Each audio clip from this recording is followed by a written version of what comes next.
పహల్గాం ఉగ్రదాడిపై భారత్ కఠిన నిర్ణయాలు. ఉగ్రదాడిపై ప్రధాని అధ్యక్షతన భద్రతా వ్యవహారాల cabinet committee high level meeting. Sindhu జలాల ఒప్పందం అమలు తక్షణమే నిలిపివేత. అటారీ చెక్పోస్ట్ మూసివేత. కశ్మీర్ అభివృద్ధిని సహించలేకే పాకిస్తాన్ ఉగ్రదాడి చేసిందన్న కేంద్రం. సూత్రధారులను ఎట్టి పరిస్థితుల్లో వదిలేది లేదన్న భారత్. తక్షణమే పాక్ జాతీయులు దేశాన్ని వీడి వెళ్లాలని ఆదేశం. నేడు బీహార్లో ప్రధాని మోదీ పర్యటన. మధుబనిలో పంచాయతీరాజ్ దినోత్సవ వేడుకలకు హాజరు. అమృత్ భారత్ ఎక్స్ప్రెస్, నమో భారత్ రైలు ప్రారంభించనున్న ప్రధాని.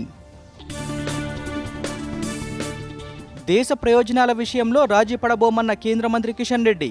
ఉగ్రవాదాన్ని వీడేంత వరకు పాకిస్తాన్పై సానుభూతి చూపించే ప్రసక్తే లేదని స్పష్టీకరణ. జపాన్ పర్యటన ముగించుకొని హైదరాబాద్ చేరుకున్న సీఎం రేవంత్ రెడ్డి. 7 రోజుల పర్యటనలో 12,062 కోట్ల పెట్టుబడులకు ఒప్పందాలు. ఐపీఎల్లో సన్ రైజర్స్ మరో ఓటమి. ముంబై ఇండియన్స్ చేతిలో 7 వికెట్ల తేడాతో హైదరాబాద్ ఘోర పరాజయం. రాష్ట్రంలో రానున్న 3 రోజుల పాటు తీవ్ర ఎండలు. సాధారణం కన్నా 2 నుంచి 3 డిగ్రీల అధిక ఉష్ణోగ్రతలు నమోదయ్యే అవకాశం.